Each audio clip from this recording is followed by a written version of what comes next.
Yung mga tindahan naman ng mga kakanin at iba't ibang delicacies dyan po sa Marikina City, patuloy na dinadagsa ng mga mamimili ngayong bisperas ng bagong taon. Kuha tayo ng update mula kay Radyoman Lestor Aler. RMN Live Report! Kasamang Angel, patuloy pa rin ang pagdating ng mga mamimili ng kakanina at iba pang delicacy sa kahabaan ng JP Rizal, Barangay San Roque, Marikina City ngayong bisperas ng bagong taon.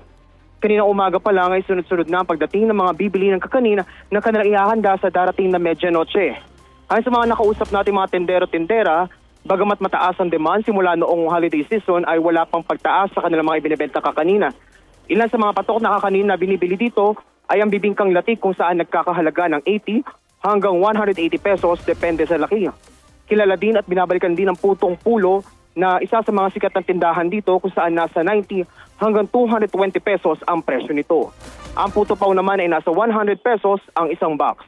Bukod sa mga kakanin, may ibinebenta ring relyenong bangus na nagkakahalaga ng 220 pesos ang kada piraso at everlasting naman na nasa 130 pesos ang isang lanyera.